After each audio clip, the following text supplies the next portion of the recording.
Olá, alunos do Colégio Silvandira. Eu estou bem, espero que todos estejam bem e com saúde.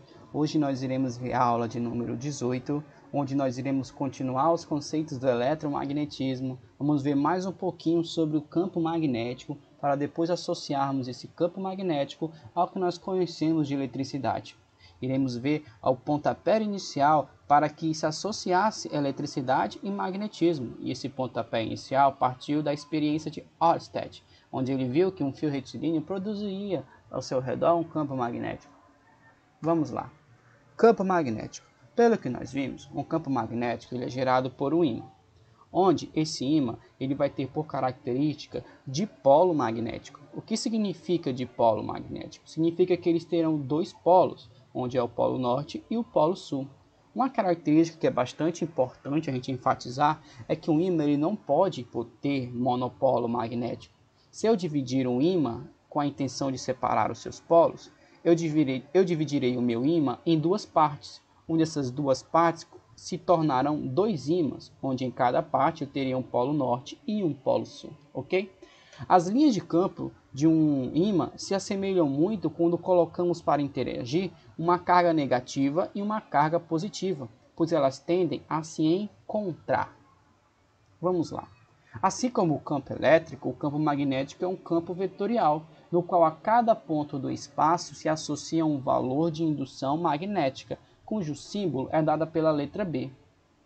Assim como nós analisarmos o campo elétrico, nós analisarmos os pontos no espaço onde esse campo elétrico influenciava, quanto mais próximo ou mais distante da minha carga elétrica, a intensidade desse vetor de campo elétrico ele variava, isso acontece de forma análoga no campo magnético. Quanto mais próximo do meu ímã, maior é o campo associado a ele, ou a intensidade desse campo.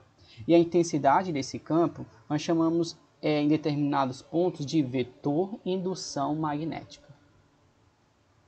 Representação de um campo magnético. Podemos ver aqui que um campo magnético ele é formado basicamente pelo quê? Ele é formado pelo material que nós conhecemos como ímã, onde esse ímã ele vai conter polo norte e polo sul, ok? As linhas de campos do polo norte e do polo sul se assemelham muito com as linhas de campo quando colocamos para interagir a carga elétrica positiva e negativa. As linhas de campo do polo norte tendem a sair do nosso ímã e as linhas de campo do polo sul tendem a ir em direção à minha esfera, ok?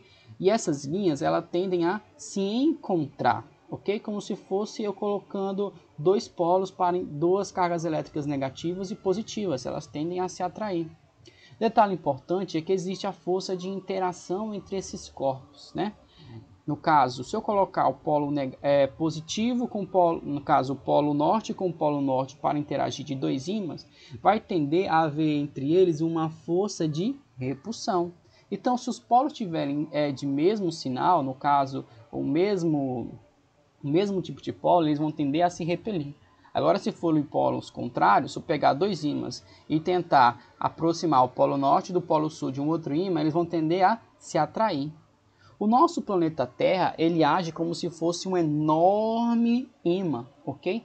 Onde, se você for analisar, ele tem uma pequena inclinação, ok? Então, o polo sul magnético, ele está próximo ao polo norte geográfico.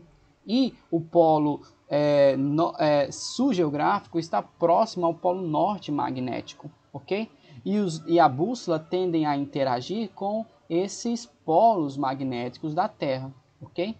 Então, quando a sua bússola ela aponta para o norte, significa que o polo norte da bússola, já que ela é um pequeno ímã, ela está sendo atraída pelo polo sul do planeta Terra, ok? Então, o polo norte magnético e polo sul magnético estão basicamente na mesma direção.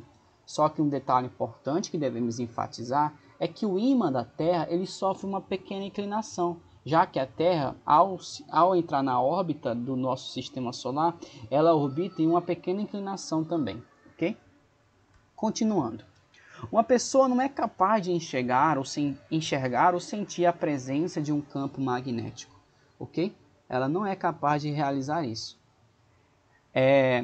A não ser que utilize uma bússola. Se eu pegar uma bússola e tentar medir em cada ponto no espaço como é que está esse campo magnético, eu consigo ali caracterizar como é que está situado aquele campo magnético daquele ímã. Então a bússola me permite.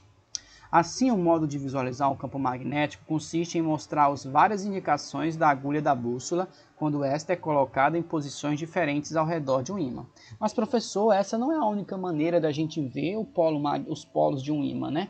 Se vocês bem se lembrarem, assim como nós podemos ver ele de uma outra maneira, enxergar. Mas isso nós vamos ver na próxima imagem, no próximo slide. A representação das linhas do campo magnético está relacionada com a intensidade do campo e a densidade de linhas. Quanto mais intenso for o campo, maior deve ser a densidade das linhas, ok? No caso, significa o quê? Quando eu tiver mais linhas uma próxima da outra, significa que eu vou ter uma densidade maior de linha, eu vou ter mais linhas em um mesmo espaço. E quanto mais linhas nesse mesmo espaço de linhas de campo magnético, significa que eu tenho uma intensidade maior nesse ponto associado a esse campo magnético.